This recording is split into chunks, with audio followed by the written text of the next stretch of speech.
Jat colony में जाट महासभा के अध्यक्ष जगदीश बालियान जी के यहाँ पर जाट संसार पत्रिका चैनल की तरफ से हम आज उससे कुछ बातचीत करेंगे। और जैसा कि आप सभी को मालूम है कि यहाँ पर मुजफ्फरनगर में इस समय कई जाट महासभाएं हैं और सब अपना समय समय पर शक्ति परीक्षण भी करती रहती है।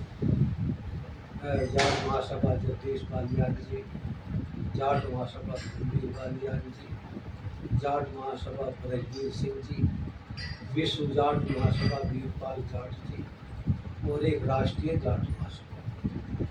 तो कुल मिला के 4-5 जाट महासभाएं मुजफ्फरनगर में इस समय कार्य कर रही है और जनता भी बड़ी असमंज में रहती है।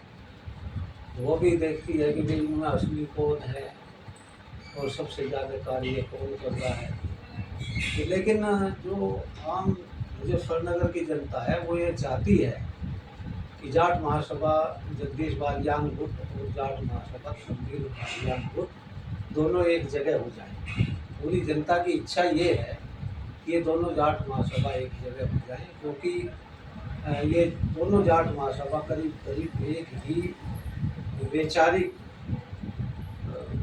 अपना वो रखती हैं मंतव्य और एक ही उनके सपोर्टर हैं जो शुभचिंतक हैं, उनकी सिंपैथी भी करीब करीब इन दोनों जाट महासभाओं से। तो अभी पिछले दिनों एक बहुत चर्चा आई थी और चर्चा क्या बल्कि ये अखबार में भी छप चुका था कि दोनों जाट महासभा एक हो चुकी है। तो धीरे धीरे सभी लोगों ने ये माना कि भाई चलो अच्छी बात है कि दोनों जाट महासभा एक हो रही है, इससे समाज संगठित होगा और कुछ और धरातल पे कुछ बड़ा करने का एक प्रयास होगा। लेकिन फिर धीरे धीरे जो है वो मुद्दा गौण होता चला गया। इसी सिलसिले में आज हम जाट महासभा के अध्यक्ष जगदीश बालियान जी से मिले हैं। अब हम चाहेंगे कि जगदीश बालियान जी थोड़ा सा स्पष्ट करें कि दोनों जाट महासभा का विलय का ये जो वो चला था ये कहाँ तक जो है पहुँच पाया। राठी जी, आप ठीक कह रहे हो, कई जाट महासभाएं चल रही है, लेकिन हमारी जो जाट महासभा है वो जनपद जाट महासभा मुजफ्फरनगर के नाम से है, जो सन 2001 से लगातार चल रही है। 29 मई 2022 को इसके त्रिवार्षिक चुनाव किए थे और अब मई में इसके चुनाव होने थे 3 साल बाद, क्योंकि इसके चुनाव पहले से ही 3 वर्ष का होते आ रहे हैं। 1 साल पहले एक गुट ने नाराज होकर के हमसे अलग जाट महासभा बना ली थी, जिसके अध्यक्ष आज जगदीश बालियान तो उन्होंने 1 साल के लिए उनको बनाया था। उनका भी कार्यकाल पूरा हो गया है और मेरा भी कार्यकाल पूरा हो गया है। तो लोगों ने सोचा कि भाई चलो बहुत अच्छी बात है, क्योंकि वो भी जनपद जाट महासभा के नाम से चल रहा है और मैं भी जनपद जाट महासभा के नाम से चल रहा हूँ। दोनों एक ही है, फिर एक में से ही 2 पैदा हुई है। ये बात आपकी सही है और जनता भी जो हमारे आजीवन सदस्य है वे भी चाहते हैं कि एक होनी चाहिए, क्योंकि संगठन में ही ताकत होती है, एक होने में ही कुछ अच्छी बात है। वो संगठन मजबूत होगा, बहुत ही अच्छा रहेगा। क्योंकि जनपद जाट महासभा का नाम रहा है और वो दूर दरार पैदा कर दी कुछ लोगों ने बीच में पड़ करके, वो एक हो जाए तो बहुत अच्छी बात है अभी। और ये सिलसिला चला क्योंकि 3 साल पूरे हो गए, रख दो कोई नहीं यार, तो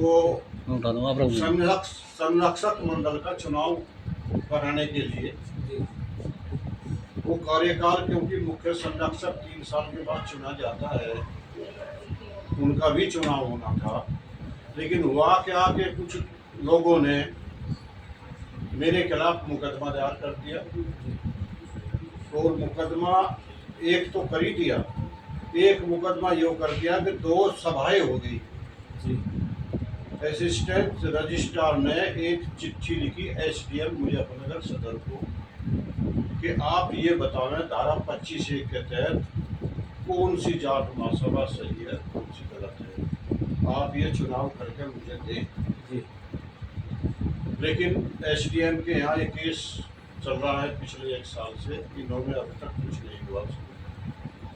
फिर उन्होंने एक चिट्ठी लिखी कि जब तक ये चुनाव, ये जो एसडीएम के यहाँ धारा 25(1) के तहत चल रहा है, जी जो केस जो वाद चल रहा है, जब तक यो नहीं खत्म होगा तब तक नए चुनाव नहीं कराए जा सकते।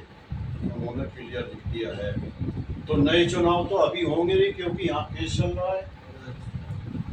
तो जो दोनों ग्रुप थे वे कालातीत हो चुके हैं इससे। नए चुनाव तब तक नहीं होंगे जब तक यहाँ एसडीएम कोई समझौता, या तो हम समझौता करके दें जी या ये अपनी तरफ से ये कह दें हाँ ये सही है ये गलत है, तो वो फिर एआर के यहाँ जाएगा, एआर उसमें हमको निर्णय करेगा कब क्या करना है। क्योंकि अब तो पलातीत हो चुकी है, अब कोई इसका समय वार्ड हो गया, अब कोई समय नहीं रहा। अब तो दूसरों के हाथ में रह गई है बागडोर, हमारे हाथ में नहीं रही। एक मीटिंग हुई थी संरक्षक मंडल की, क्योंकि हमारे बड़े होते हैं संरक्षक, उन्होंने कोशिश करके देखी थी कि एक हो जाओ। वे भी आए थे, हम भी आए थे, और सब ने कहा भी था वहाँ आके एक हो जाएंगे, मैं भी तैयार हूँ, मैं भी तैयार हूँ। मैंने भी कह दिया था भाई मैं भी तैयार हूँ, तुम तैयार हो तो मैं भी तैयार हूँ। एक होने के लिए तो सभी कह रहे हैं और सबकी इच्छा भी थी, सबने कहा भी था, बहुत बढ़िया बात है भाई एक हो जाओ।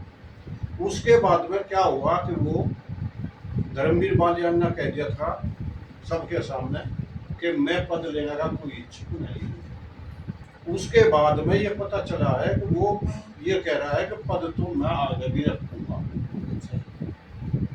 तो जब वो जो बात हुई थी यहाँ उस बात पर नहीं रहे, अब वे पद के इच्छुक हैं, जबकि ये तय हुआ था जो पुराने हैं ये कोई पद नहीं लेंगे, आगे नए चुनाव होंगे और चुनाव में जो भी अध्यक्ष बनेगा वो हो जाएगा। इसलिए वह संगठन की मीटिंग एक हुई थी संरक्षक मंडल की, और दोबारा फिर मीटिंग हुई, तो उसमें उस गुट ने उस मीटिंग का एक तरह से बहिष्कार कर दिया, ये कह करके कि यह 7 दिन की अवधि पर मीटिंग क्यों नहीं बुलाई गई। वे कानून के संविधान के दायरे में चले गए। आपसी बात को छोड़ करके उन्हें चाहिए था कि जैसे भी मीटिंग हो रही है आप आइए और इसमें बैठिए और बातचीत करिए। भाई आते इकट्ठे बैठते, मतभेद कम होते, तभी तो आगे बात बढ़ती। उन्होंने उस मीटिंग का बहिष्कार कर दिया। सबने एक ही बात कह दी कि नहीं हम तो इसका बहिष्कार वो कर रहे हैं, यह मीटिंग नहीं मानते। अब तीसरी मीटिंग होनी थी, ये भी हुआ था, चलो भाई कोई बात नहीं। इस ग्रुप ने, हमारे ग्रुप ने ये भी कहा कि कोई बात नहीं है, जैसा भी हो गया 4 दिन के बाद भी बुला दी मीटिंग, तो कोई बात नहीं, आपस में बैठ कर बात कर लें। अब तीसरी मीटिंग होनी थी, तीसरी मीटिंग अभी इसलिए नहीं हुई कि ये कहीं बाहर चले गए। मैं ये चाहता था कि उस मीटिंग में जो संरक्षक मंडल की मीटिंग है उसमें अध्यक्ष को भी बुलाया जाए, दोनों को, और जो बातें पहले हुई थी उनको याद दिला जाए भैया जब तक ये समझौता पूरा नहीं होगा तब तक आप ये आगे बात नहीं बढ़ सकती। मैं तो तैयार हूँ, आज भी तैयार हूँ, क्योंकि मेरा कार्यकाल पूरा हो गया, आगे मुझे अध्यक्ष रहना ही नहीं है। मैं तो तैयार हूँ, आज भी आ जाओ, बैठ कर बात कर लो, ये केस खत्म कर लो जो भी चल रहे हैं, और नए चुनाव हो जाएंगे। मुख्य संरक्षक का चुनाव तभी होगा जब ये केस खत्म हो जाएंगे एसडीएम के यहाँ से। अभी अध्यक्ष जी ने स्थिति स्पष्ट की और उससे लगा कि अभी मामला जस का तस है, वो अभी जो है कोई आगे नहीं बढ़ा। तो हम चाहते हैं कि वे जनता की भावनाओं को देखते हुए, जो जाट महासभा से जुड़े हैं, बहुत लोग इससे जुड़े हुए हैं, उनकी भावनाओं को ध्यान में रखते हुए ये एकता के प्रयास जारी रहने चाहिए और इन दोनों जाट महासभाओं में एकता होनी चाहिए। और तभी जो है कुछ एक सकारात्मक संदेश हमारे जाट भाइयों में जाएगा और ये मजबूती से जो है फिर और मजबूती से ऐसे सभी कार्य कर रही हैं जाट महासभाएं, लेकिन ये मिलकर के इकट्ठा होकर के और मजबूती से जाट समाज का भला कर सकते हैं। तो हम चाहते हैं, हमारी दिली इच्छा है कि दोनों जाट महासभाएं एक हों और हमें उम्मीद है कि निकट भविष्य में दोनों एक ही हो जाएंगे। बहुत बहुत धन्यवाद आपने देखिए राठी जी, एक सेकंड और, रणबीर बालियान तो दिल से चाहता था कि शुरुआत उसने ही करी थी एक करने की। कई बार सब लोगों को कहा कि एक हो जाओ, एक हो जाओ, एक हो जाओ, लेकिन जब एक होने की बात आ गई तब वो कहता है कि कुछ लोगों का मेरे ऊपर दबाव है कि मैं अध्यक्ष रहूँगा। मुझे लगता है, मैं आपकी बात से सहमत हूँ, रणबीर बालियान जी बहुत बड़े दिल वाले हैं, वो बहुत बड़ा दिल रखते हैं, उनके बड़ा जिगर है उनके अंदर, और वो चार आदमियों की बात से बाहर भी नहीं रहते, तो उन्हें पद की भी ज़्यादा इतनी इच्छा नहीं रहती। वो तो एक जिम्मेदारी के तहत कि भाई चलो कुछ हमारे द्वारा भी भला हो जाए, तो इस प्रयास से ही वो कुछ कार्य करते हैं। नहीं ऐसे राठी जी, मैं तो चाहता हूँ कि धर्मवीर बालिया और हम बैठ के ही पहले बात तय कर लें, संरक्षक मंडल को एक तरफ रहने दें। ये अच्छा है, सबसे ये बहुत बढ़िया रहेगा। क्योंकि समझाता तो फिर भी हमको ही दोनों को करना है ना। बिल्कुल संरक्षक मंडल तो बाद में आएगा, जी।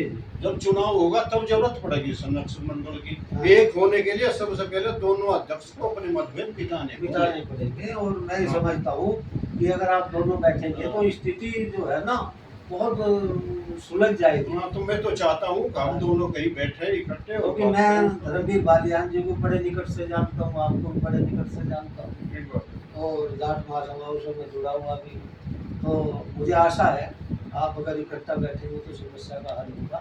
और आपने जो बातें बताई तो आपने पूरी स्थिति स्पष्ट की इस बारे में, इसके लिए आपका बहुत बहुत धन्यवाद। आपका ठीक है, थैंक यू।